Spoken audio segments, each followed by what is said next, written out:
Perkenalkan, nama saya Ricarson, NIM 1912111643 dari Prodi S1 Keperawatan tingkat 2C, Stikes Mercubuak Vijaya Padang. Di sini saya akan mempresentasikan makna Pancasila dan Bhinneka Tunggal Ika. Baik, yang pertama itu pengertian Pancasila.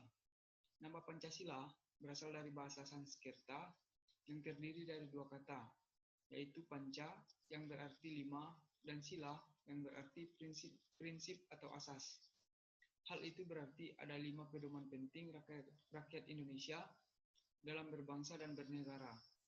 Kelima tersebut ialah ketuhanan yang Maha Esa, kemanusiaan yang adil dan beradab, persatuan Indonesia, kerakyatan yang dipimpin oleh hikmat kebijaksanaan dalam permusyawaratan perwakilan, keadilan sosial bagi seluruh rakyat Indonesia. Kemudian setiap sila tersebut memiliki lambang yang terdapat dalam burung Garuda. Kelima simbol yang terdapat dalam burung Garuda ialah bintang, rantai, pohon beringin, kepala banteng, padi dan kapas. Adapun burung Garuda merupakan lambang negara Indonesia. Dalam lambang tersebut terdapat perisai berbentuk seperti jantung yang digantung menggunakan rantai pada leher Garuda. Tak hanya itu, terdapat juga semboyan bertuliskan Bhinneka Tunggal Ika pada bagian pita yang dicengkram oleh Garuda. Bhinneka Tunggal Ika jika diterjemahkan memiliki arti berbeda-beda tetapi tetap satu jua. Kemudian di sini ada beberapa pengertian Pancasila menurut beberapa ahli. Yang pertama menurut Insinyur Soekarno. Menurut Insinyur Soekarno, Pancasila merupakan isi jiwa bangsa Indonesia yang turun-temurun berabad-abad lamanya terpendam bisu oleh kebudayaan Barat. Dengan demikian, Pancasila bukan hanya sebagai falsafah negara, namun lebih luas lagi, yaitu falsafah bagi bangsa Indonesia. Kemudian yang kedua itu menurut Muhammad Yamin. Menurut Muhammad Yamin, Pancasila berasal dari kata panca yang berarti lima dan sila yang berarti sendi, atas, dasar atau peraturan tingkah laku yang penting dan baik. Dengan demikian, Pancasila merupakan 5 dasar yang berisi pedoman atau aturan tentang tingkah laku yang penting dan baik. Kemudian menurut Notonegoro, menurutnya Pancasila adalah dasar falsafah dan ideologi negara yang diharapkan menjadi pandangan hidup bangsa Indonesia sebagai dasar pemersatu, lambang persatuan dan kesatuan, serta sebagai pertahanan bangsa dan negara Indonesia. Kemudian selanjutnya itu menurut Ruslan Abdul Ghani.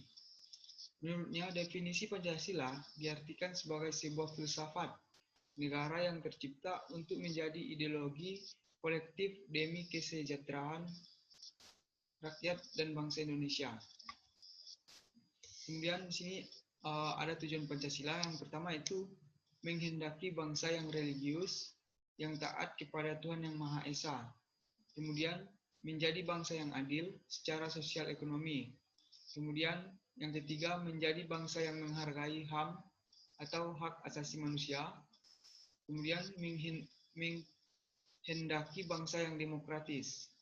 Kemudian yang selanjutnya itu menghendaki menjadi bangsa yang nasionalis yang mencintai tanah air Indonesia. Kemudian di sini ada makna 5 simbol Pancasila. Yang pertama ada arti lambang bintang. Bintang emas merupakan simbol sila pertama dalam Pancasila yang berbunyi ketuhanan yang Maha Esa. Lambang bintang tersebut memiliki makna sebagai sebuah cahaya, yaitu yang dipancarkan oleh Tuhan Yang Maha Esa kepada umat manusia. Latar belakang hitam pada lambang bintang emas tersebut menggambarkan warna alam, berkah dari Tuhan yang menjadi sumber segalanya di muka bumi ini. Kemudian yang kedua itu arti rantai emas. Rantai emas merupakan lambang dari sila kedua yang berbunyi kemanusiaan yang adil dan beradab. Mata rantai dalam simbol tersebut berbentuk persegi dan lingkaran yang saling mengaitkan. Mata rantai berbentuk persegi 4 merupakan lambang laki-laki, sedangkan mata rantai lingkaran menggambarkan perempuan. Kemudian mata rantai yang saling mengaitkan melambangkan hubungan timbal balik antar umat manusia baik laki-laki maupun perempuan. Kemudian arti pohon beringin. Pohon beringin merupakan simbol sila ketiga yang berbunyi Persatuan Indonesia. Pohon beringin dengan akar yang menjulur ke bawah diartikan sebagai tempat berteduh. Jadi, Pancasila sebagai dasar negara diibaratkan sebagai peneduh bangsa Indonesia untuk berlindung dan merasa aman. Pohon beringin juga memiliki akar tunggang yang kuat, menggambarkan persatuan bangsa Indonesia.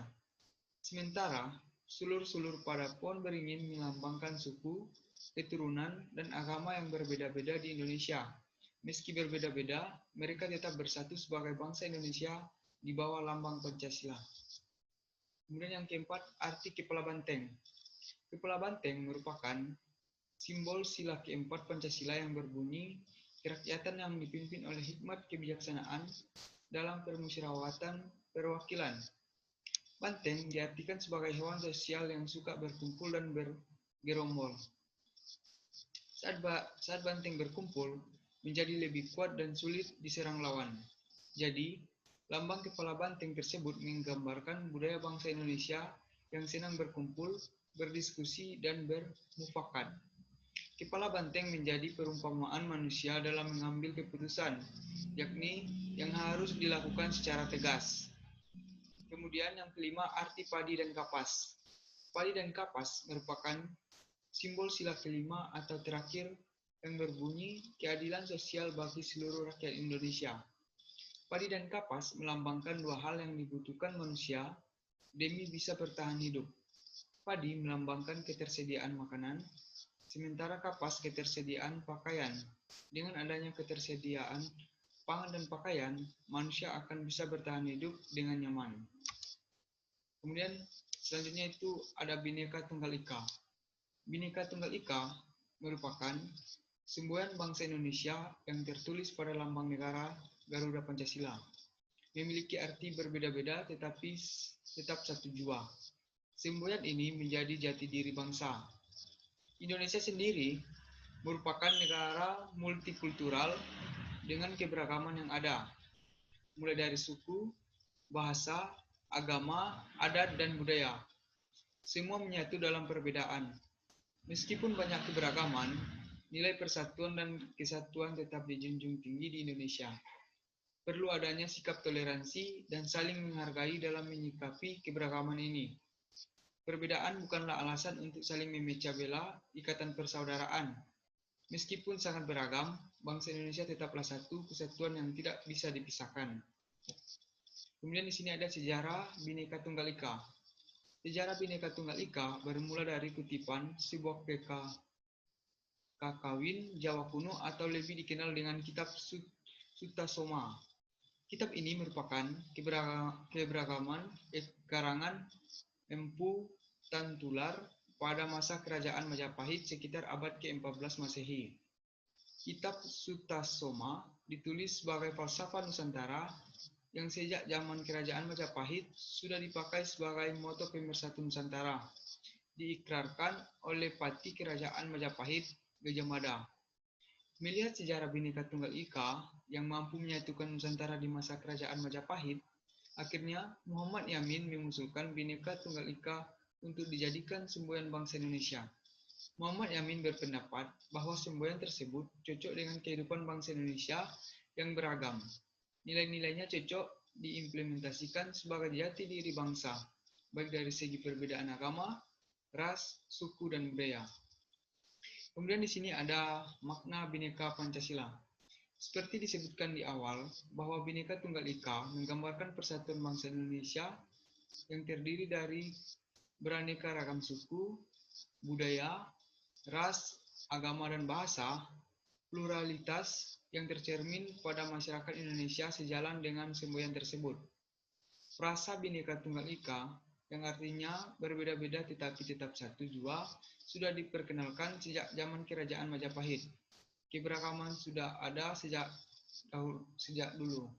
Ini artinya bahwa sudah sejak dulu hingga saat ini, kesadaran akan hidup bersama di dalam keberagaman sudah tumbuh dan menjadi jiwa serta semangat bangsa di negeri ini.